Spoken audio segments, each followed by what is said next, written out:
Shalom jemaat Tuhan, sebentar lagi kita akan mendengarkan pendalaman Alkitab yang akan disampaikan oleh Bapak Pendeta Henok Edi. Selamat menyaksikan. Shalom, puji Tuhan, Bapak Ibu Saudaraku yang saya kasih. Kita kembali ya, kita belajar bersama-sama. Dalam pertemuan kali ini kita akan membahas sebuah tema yang akan kita bahas secara berturut-turut dari surat Filipi. Nah, dalam perjumpaan kita yang baik dan indah ini hanya satu ayat dari Filipi pasal 1 ayat 1. Karena itu Bapak Ibu, mari kita siapkan hati kita berdoa agar Tuhan menolong, memampukan kita untuk menyerap setiap apa yang kita dengar, kita pelajari. Dan tema kita adalah gereja ideal. Mari kita berdoa. Segala puji syukur kami panjatkan kepada Engkau ya Allah, atas kebaikan dan perhatian yang sudah Kau berikan bagi kami. Kembali kami diizinkan untuk belajar dari firman-Mu. Engkau ambil bagian dan memberkati kami, sehingga apa yang kami pelajari sungguh-sungguh memberkati kami. Pakai hamba-Mu, biarlah firman yang kami pelajari, firman yang menggugah hati kami, untuk memahami betapa besar kasih-Mu, betapa kami juga harus meresponi kasih-Mu itu dalam tindakan-tindakan yang nyata. Terima kasih, berbicaralah Engkau, Roh Kudus memberkati kami semuanya. Dalam nama-Mu Tuhan Yesus kami berdoa, haleluya, amin. Puji Tuhan. Bapak Ibu Saudaraku yang saya kasih dalam Tuhan Yesus Kristus. Banyak hamba Tuhan dan bahkan jemaat menilai suatu gereja dari luarnya saja. Yang dilihat casingnya, tampilan luarnya, tanpa memperhatikan aspek-aspek Alkitabiah dan dasar firman Tuhan mengenai suatu gereja yang ideal. Kadang-kadang kita berpikir gereja ideal itu kalau gedungnya besar, jemaatnya banyak, pendetanya punya karisma. Nah saudara, gereja yang ideal itu bukan dilihat dari kemegahan gedung, ya gedung gereja, perlengkapan ibadah yang begitu lengkap, begitu menarik, ya jumlah jemaat yang begitu besar, hamba Tuhan yang punya karisma dan yang lain. Tetapi gereja yang ideal itu berdasarkan firman Tuhan. Merupakan gereja yang mengarahkan jemaatnya kepada pertumbuhan iman dan kerohanian jemaat dengan memberikan pengajaran yang sesuai, selaras dengan firman Tuhan. Nah saudaraku, dalam perjumpaan kita kali ini saya ingin membagikan suatu fakta mengenai jemaat yang didirikan oleh Rasul Paulus di Filipi.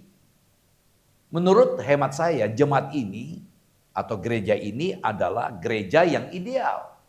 Nah, mari kita perhatikan Filipi pasal 1 ayat 1. Demikian firman Tuhan, Filipi pasal 1 ayat 1, dari Paulus dan Timotius, hamba-hamba Kristus Yesus, kepada semua orang kudus dalam Kristus Yesus di Filipi, dengan para penilik jemaat dan diaken. Nah saudara, dari ayat yang kita baca ini, kita beroleh 3 fakta.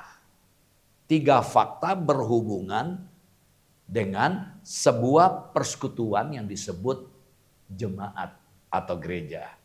Nah, apa ketiga fakta itu? Yang pertama, beranggotakan orang-orang kudus. Jadi gereja yang ideal itu kalau di dalamnya anggota jemaatnya adalah orang-orang kudus. Dalam Filipi pasal 1 ayat 1, saya baca sepenggal dari ayat ini, kepada semua orang kudus dalam Kristus Yesus di Filipi.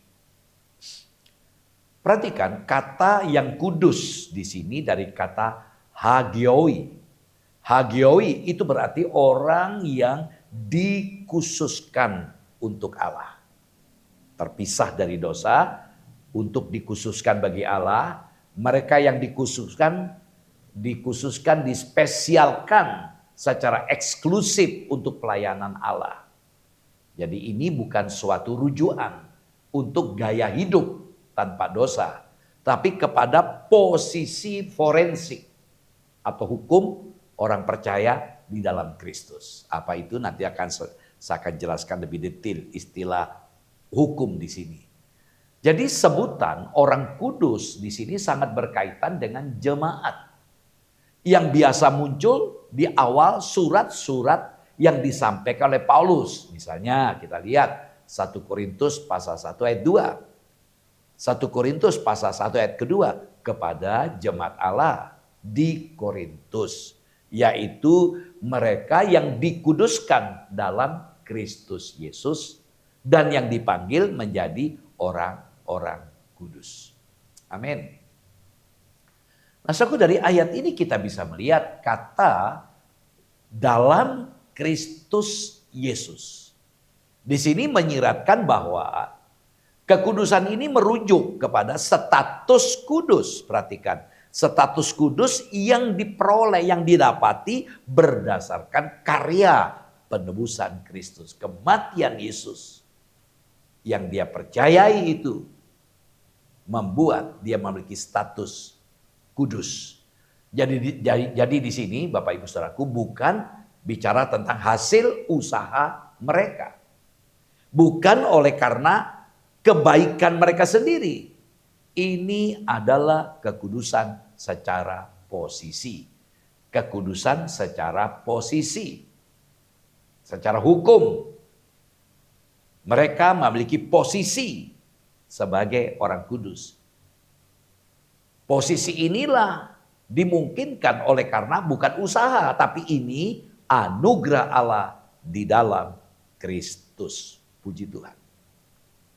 Meskipun istilah orang kudus ini berhubungan dengan status orang-orang percaya di dalam Kristus, saudaraku, tidaklah kebetulan bahwa akar dari kata ini yaitu kudus, dari kata hagios, saudaraku, orang percaya dipanggil bukan hanya untuk keselamatan, tetapi untuk suatu pengudusan secara progresif. Nanti kita akan cermati ayat ini, Galatia 2 ayat 15, 18 sampai ayat 20. Mari kita baca Galatia 2 ayat 15 sampai dengan ayat 20. Sekali lagi, Galatia 2 ayat 15 sampai dengan ayat 20. Menurut kelahiran kami, orang Yahudi dan bukan orang berdosa dari bangsa-bangsa lain.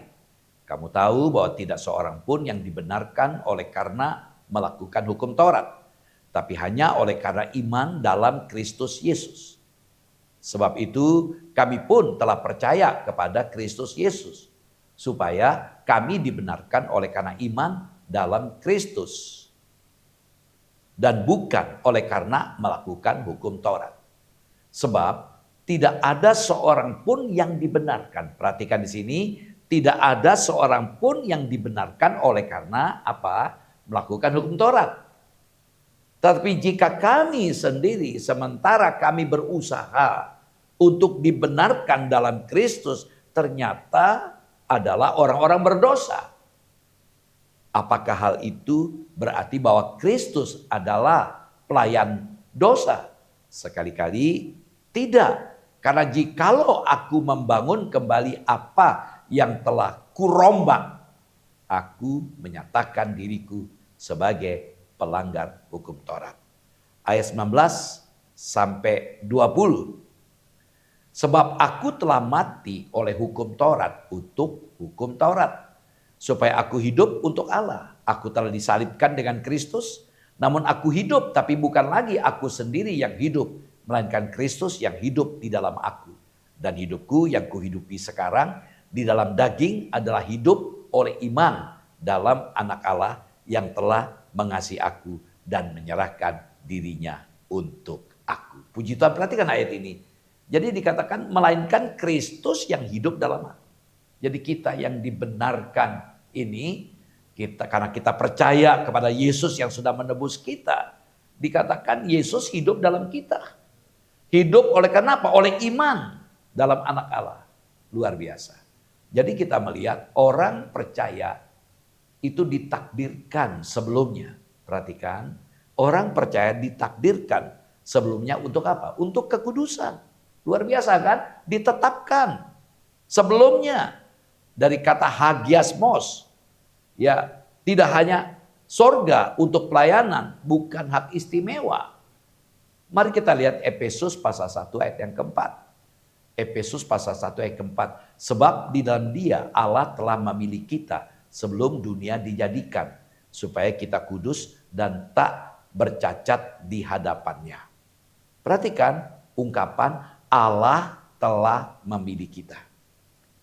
Ungkapan ini menarik. Allah telah memilih kita. Ini merupakan bentuk aorist, middle indikatif, yang menekankan pilihan menentukan dari subjeknya. Jadi hal ini berfokus pada pilihan Bapa sebelum waktunya. Jadi sebelum kita ada sudah ditetapkan. Inilah konsep pilihan. Saudaraku, jadi pilihan Allah tidak harus dipahami dalam pemahaman Allah memilih beberapa orang atau Allah tidak memilih yang lain. Itu pandangan Calvin. Tetapi kita perlu memahami, harus memahami dalam pengertian covenant, dalam pengertian perjanjian. Kita melihat Tuhan berjanji untuk menebus manusia yang jatuh. Kejadian 3 ayat 15 kita kenal istilah proto-evangelium. Adam jatuh dalam dosa. Hawa jatuh dalam dosa. Ketika mereka berdua jatuh dalam dosa, Allah berinisiatif. Karena memang Allah yang menjadi inisiatornya. Datang menghampiri mereka dan menyatakan janjinya kepada mereka berdua. Lewat keturunan kalian yang akan meremukkan kuasa si ular. Itu perjanjian. Kemudian Allah memanggil dan memilih Abraham untuk memilih semua manusia. Kejadian 12 ayat 3 perjanjian Abraham. Keluaran 19 ayat 5 sampai 6 di mana Allah memanggil, ya, memilih Abraham dan bangsa-bangsa, semua manusia. Allah sendiri memilih orang yang akan menjalankan iman dalam Kristus. Allah selalu mengambil inisiatif dalam keselamatan, bisa kita lihat dalam Yohanes 6 ayat 44 dan 65.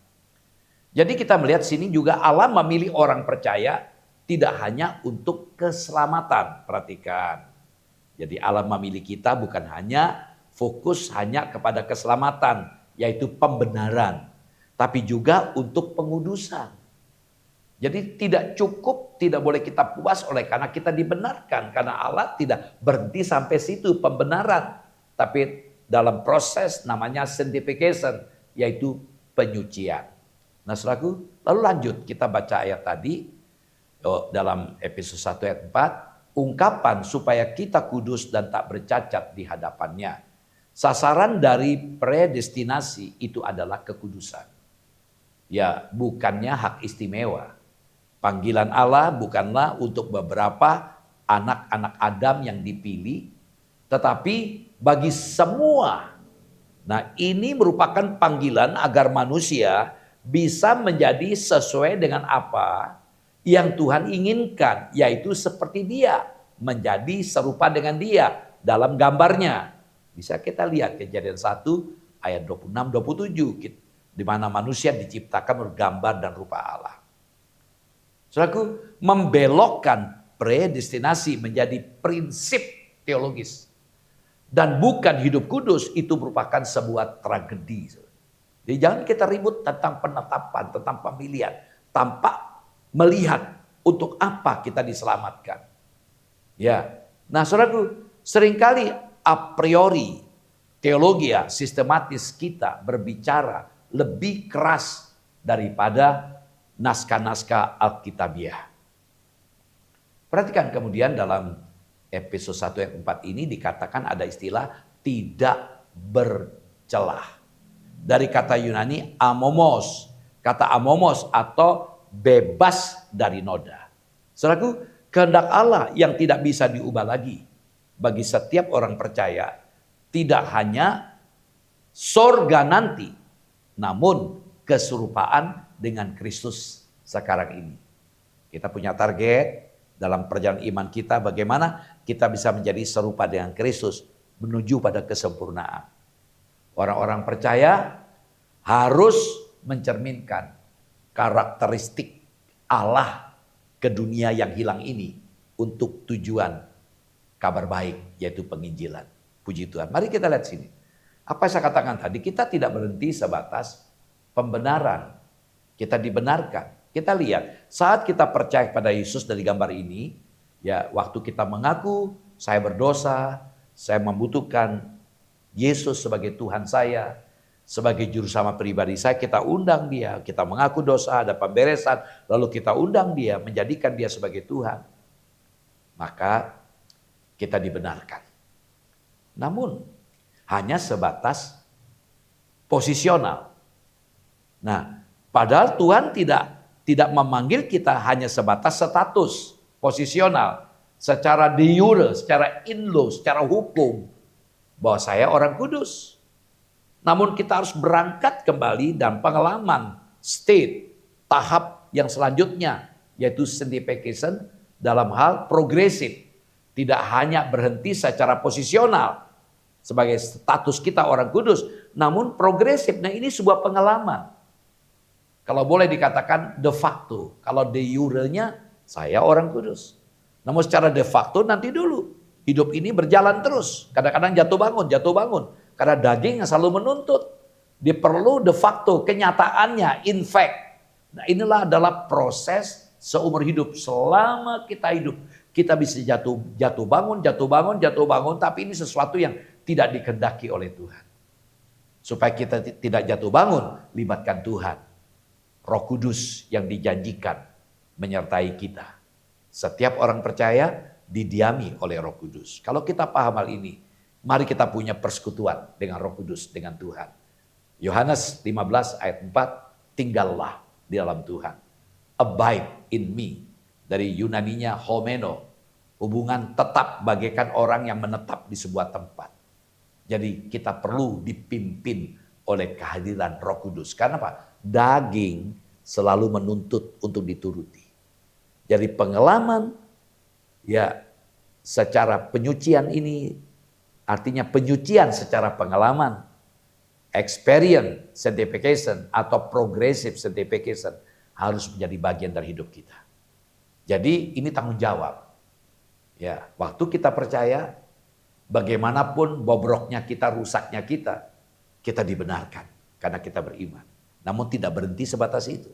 Harus bergerak menuju kesempurnaan. Karena itu ada proses progresif, naik. Ini dimungkinkan ketika kita libatkan Tuhan, yaitu Roh Kudus dalam diri saudara dan saya. Nah, baru kemudian ketika berjumpa dengan Tuhan, kita mengalami yang namanya glorification. Glorification, pemuliaan. Terutama pada saat Tuhan datang kembali. Itulah perfect, secara totality, secara sempurna. Kita betul-betul menjadi orang kudus karena serupa dengan Dia. Puji Tuhan. Saudaraku, suci artinya bersih.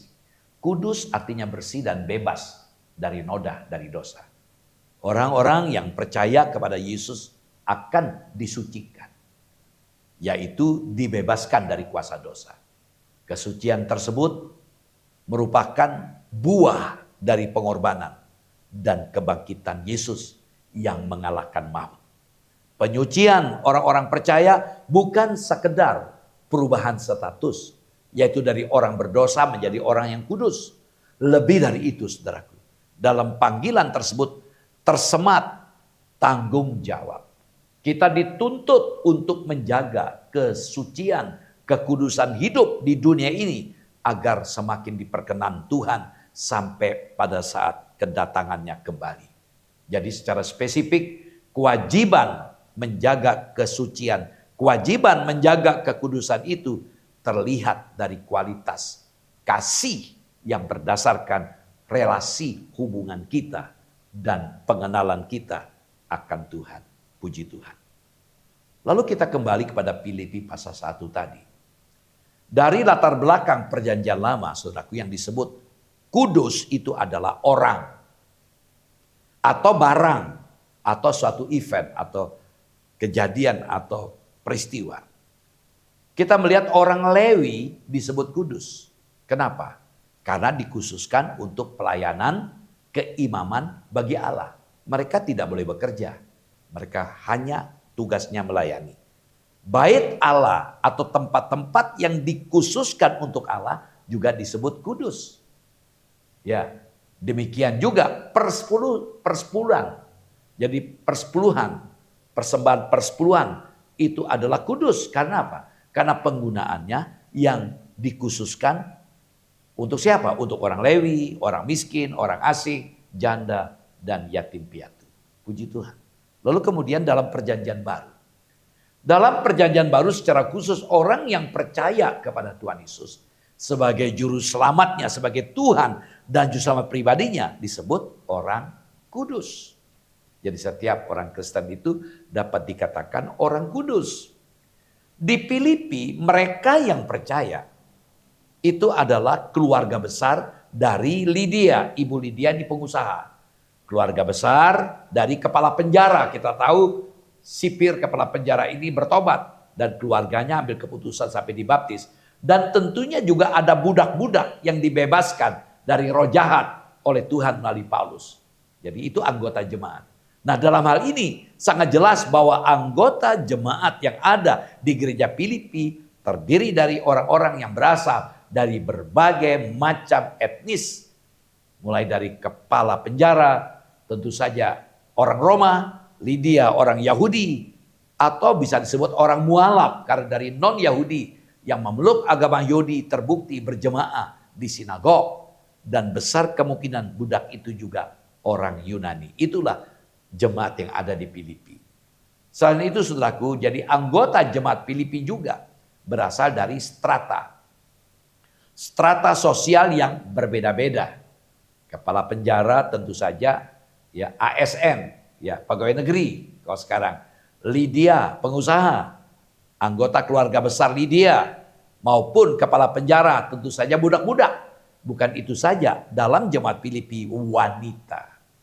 Wanita ikut ambil bagian dalam pelayanan. Kita menemukan dua nama, Yudia dengan Sintike. Kita lihat, baca, Filipi pasal 4 ayat 2. Yudea, ku nasihati, Sintike, ku nasihati, supaya sehati, sepikir dalam Tuhan. Jadi ada emansipasi, wanita ikut ambil bagian, puji Tuhan. Singkatnya saudaraku, anggota jemaat Filipi itu multi etnis, multi strata sosial, multikultural, dan multi gender. Nah, mari kita lihat pesan dalam Galatia 3 ayat 28. Galatia 3 ayat 28. Dalam hal ini tidak ada orang Yahudi atau orang Yunani, tidak ada hamba atau orang merdeka, tidak ada laki-laki atau perempuan, karena kamu semua adalah satu di dalam Kristus Yesus. Perhatikan, ketika kita di dalam Kristus, mari kita sadar, kita siap menerima perbedaan. Di sini ada Yahudi, ada Yunani, ada hamba, ada pembantu, ada majikan, orang merdeka, ada laki-laki, ada perempuan. Semua adalah satu. Jadi pernyataan Paulus dalam ayat ini, Galatia 3:28 secara khusus, adalah bahwa bukanlah hanya pernyataan teologis dan eskatologis saja, tetapi memang fakta nyata di bumi ini kita berbeda-beda. Nah, puji Tuhan. Yang kedua, ada kepemimpinan yang kolegial. Jadi gereja ideal, ya ada orang kudus, anggotanya orang kudus, ada kepemimpinan yang kolegial. Kita baca Filipi 1 ayat 1, ini penggalan dari Filipi 1 ayat 1, dari Paulus dan Timotius, hamba Kristus Yesus. Amin. Yang menarik dari identitas penerima surat ini adalah pemunculan dua jabatan gerejawi, yaitu para penilik jemaat dan diaken. Saudaraku, dalam surat-surat yang lain Paulus hanya menunjukkannya pada seluruh jemaat. Di dalam surat ini ada sebutan dua jabatan. Selain itu tidak ada bagian tertentu dalam tubuh surat yang secara khusus ditujukan kepada para penilik jemaat atau diaken. Di Filipi saja. Saudaraku, ada beragam spekulasi untuk menjelaskan hal ini. Beberapa penafsir itu menduga surat dari jemaat Filipi yang dikirimkan kepada Paulus melalui Epaphroditus memang mencantumkan nama para penilik jemaat dan diaken. Sebagian lagi mengaitkan hal ini dengan bantuan yang sudah diterima oleh Rasul Paulus dari jemaat Filipi. Puji Tuhan. Jadi mereka yang berperan besar dalam pemberian ini adalah para penilik jemaat dan diaken. Nah, sehingga wajar jika Paulus menyebutkan dua jabatan ini secara khusus.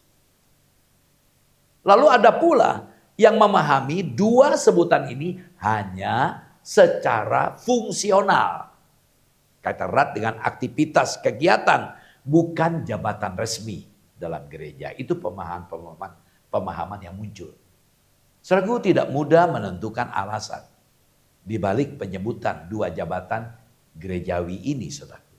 Yang paling aman, Paulus sangat mungkin sedang mengajarkan kebersamaan.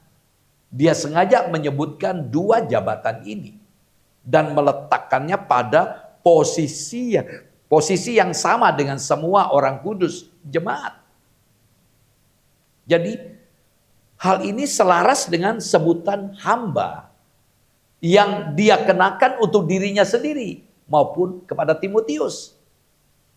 Jadi dengan kata lain, kebersamaan tidak boleh dihalangi dan dibatasi oleh perbedaan jabatan.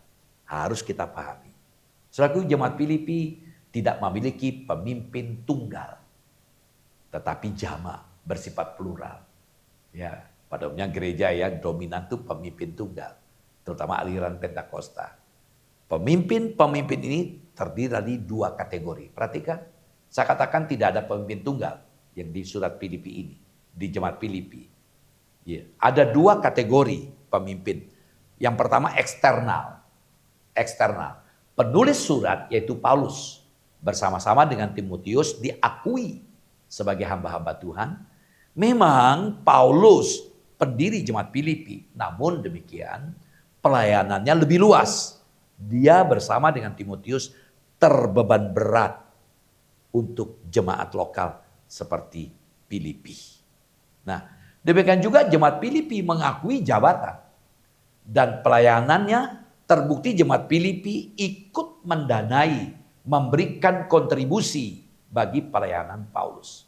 Kita lihat Filipi pasal 4. Filipi pasal 4 ayat 14 sampai 16. Filipi 4 ayat 14 sampai 16. Namun baik juga perbuatanmu, bahwa kamu telah mengambil bagian dalam kesusahanku. Kamu sendiri tahu juga, hai orang-orang Filipi, pada waktu aku baru mulai mengabarkan Injil, ketika aku berangkat dari Makedonia, tidak ada satu jemaat pun yang mengadakan perhitungan hutang dan piutang dengan aku selain daripada kamu. Karena di Tesalonika pun kamu telah 1-2 kali mengirimkan bantuan kepadaku. Puji Tuhan. Memberi dari kelimpahan memang tampaknya mudah dilakukan. Seperti yang dilakukan oleh jemaat Filipi kepada Paulus. Sewaktu Paulus melakukan pelayanan dari Makedonia, mereka adalah satu-satunya jemaat yang membantu Rasul Paulus dalam hal materi untuk mendukung pelayanan mereka.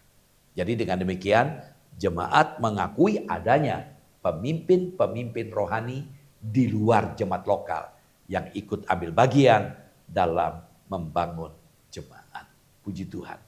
Nah saudaraku, jadi kita melihat yang kedua, kategori yang kedua, tadi eksternal sekarang internal. Kita lihat dalam ayat 1 tadi dengan para penilik jemaat dan diaken. Dari perasa ini jelas sekali bahwa kepemimpinan jemaat Filipi bukanlah kepemimpinan tunggal. Jemaat Filipi organisasinya jelas. ada dua kelompok pemimpin jemaat, yaitu para penilik jemaat dan diaken. Saudaraku, penilik dalam Kisah Rasul 20 ayat 28 adalah penatua jemaat yang ditugaskan menggembalakan kawanan domba Allah. Mari kita baca Kisah Rasul 20 ayat 28. Karena itu jagalah dirimu dan jagalah seluruh kawanan, karena kamulah yang ditetapkan Roh Kudus menjadi penilik untuk menggembalakan jemaat Allah yang diperolehnya dengan darah anaknya sendiri. Ini pesan Paulus kepada para penatua, di mana dia akan pergi meninggalkan Efesus, di Miletus ya mengadakan perpisahan lalu pembagian tugas, dan Paulus menitip jemaat Filipi kepada para penatua. Ini berarti saudaraku, para penilik jemaat itu adalah para pemimpin yang bertugas sebagai gembala, yang mengurusi hal-hal yang bersifat rohani. Sedangkan diaken, para pemimpin jemaat yang mengurusi hal-hal yang berhubungan dengan kesejahteraan umat. Mengingat pembagian tugas yang terjadi juga dalam pemilihan 7 tokoh yang terpilih melayani kesejahteraan janda-janda dalam Kisah Rasul pasal yang ke-6. Kita lihat Kisah Rasul pasal 6, di situ kita mendapatkan di mana terjadi persungutan, ada keluhan-keluhan, sehingga apa? Para rasul mengambil keputusan, izinkan kami para rasul konsentrasi dalam doa dan firman, dan kalian dipilih orang yang punya iman, yang punya hikmat, penuh Roh Kudus. Ya, dipilihlah ada 7 orang, antara lain Stefanus dan Filipus, untuk mengelola penata layanan supaya ada kesejahteraan jemaat. Puji Tuhan. Yang ketiga, gereja ideal adanya tempat. Kita baca Filipi 1 ayat 1, kepada semua orang kudus dalam Kristus Yesus di Filipi. Nah, saudaraku, jadi perhatikan kata di Filipi. Ini kata keterangan tempat. Jelas sekali saudaraku, bahwa suatu jemaat memerlukan tempat beribadah. Jadi kata keterangan tempat ini jelas bahwa suatu jemaat memerlukan tempat. Apakah ini di rumah Lydia atau di rumah kepala penjara, tapi jelas ada di Filipi, begitu saudara. Dalam dunia modern sekarang ini, tempat mungkin bisa digantikan dengan ibadah secara online. Namun komunikasi ini masih kurang efektif, tidak begitu berhasil dibandingkan dengan pertemuan secara onsite tatap muka. Tempat merupakan satu unsur yang penting dari jemaat. Entah itu rumah, entah itu ruku, rumah toko, atau bangunan yang bersifat permanen. Yang penting ada tempat untuk beribadah. Puji Tuhan. Nah, saudaraku, sebagai sebuah konklusi dari apa yang kita pelajari, jangan menilai gereja itu sukses bila ukurannya duniawi. Seringkali kita mengukur gereja besar, fasilitasnya begitu komplit, memuaskan begitu. Ya, gereja sukses jika setia, menginjili dan bertumbuh dalam iman. Nah, saudaraku, kita melihat orang yang bertumbuh itu tahu apa tujuannya. Yesus bicara di Samaria yang ditekankan ketika ditawarkan makan. Dia katakan makananku adalah melakukan kehendak Bapa. Dia perlihatkan ladang sudah menguning. Saya bacakan Yohanes pasal 4 ayat 34 sampai 35. Kata Yesus kepada mereka, makananku ialah melakukan kehendak Dia yang mengutus aku dan menyelesaikan pekerjaannya. Bukankah kamu mengatakan 4 bulan lagi tibalah musim menuai? Tapi aku berkata kepadamu, lihatlah sekelilingmu dan pandanglah ladang-ladang yang sudah menguning dan matang untuk dituai. Perhatikan ayat ini saudaraku. Dikatakan ketika diajak makan, Yesus berkata, makananku ialah melakukan kehendak Dia yang mengutus aku dan menyelesaikan pekerjaannya. Biarlah sebagai orang Kristen kita punya beban seperti ini. Ada di gereja, ya kita memang perlu makan untuk kehidupan. Tapi kita sadar dari ayat ini, kita hidup untuk apa? Menjalankan tugas Bapa sampai selesai. Ya, karena itu Yesus katakan Pandanglah ladang-ladang yang sudah menguning dan matang untuk dituai. Bagian lain katakan, tuaian banyak, penuai itu sedikit. Mari saudaraku, orang yang bertumbuh bukan sekedar mencari kepuasan di gereja. Saudaraku, jadi sebagai kesimpulan, gereja yang ideal itu apa? Gereja yang ideal adalah jemaatnya beranggotakan orang-orang kudus, orang-orang yang dipisahkan dari dosa karena dikhususkan bagi Tuhan, yang kepemimpinannya kolegial, tidak ada pemimpin tunggal. Di situ akan muncul pemimpin-pemimpin, ada bagian rohani, ada yang bagian yang bersifat jasmania untuk kesejahteraan. Dan gereja ideal yang memiliki tempat untuk bersekutu. Tidak cukup secara online. Kiranya yang kita pelajari ini semakin membuka wawasan kita apa itu gereja ideal. Amin. Tuhan Yesus memberkati. Mari kita berdoa. Bapak, terima kasih buat firman-Mu yang sudah kami terima. Terima kasih buat apa yang sudah kami pelajari. Biar kami boleh belajar menyadari kami bukan sekedar ada di gereja, ada tugas harus kami lakukan. Karena itu bawa setiap kami untuk bertumbuh, menjadi dewasa, mengerti tanggung jawab, sampai menyelesaikan pekerjaan-Mu lewat hidup kami. Terima kasih Bapak, ampuni kami. Seringkali kami melihat, memilih gereja dari apa yang nampak di luar. Melihat karismanya seorang pendeta. Kami hanya mengejar kepuasan. Ampuni kami. Biar kami boleh belajar mengejar Engkau yang adalah sumber berkat bagi kami. Makasih berkati seluruh teman-teman kami sudah mendengarkan firman-Mu. Dalam nama-Mu Tuhan Yesus kami berdoa. Haleluya. Amin. Shalom. Tuhan Yesus memberkati sahabat. Terima kasih jemaat Tuhan telah mengikuti pendalaman Alkitab kali ini. Semoga renungan hari ini dapat menjadi berkat bagi kita. Sampai jumpa di pendalaman Alkitab yang akan datang. Tuhan Yesus memberkati.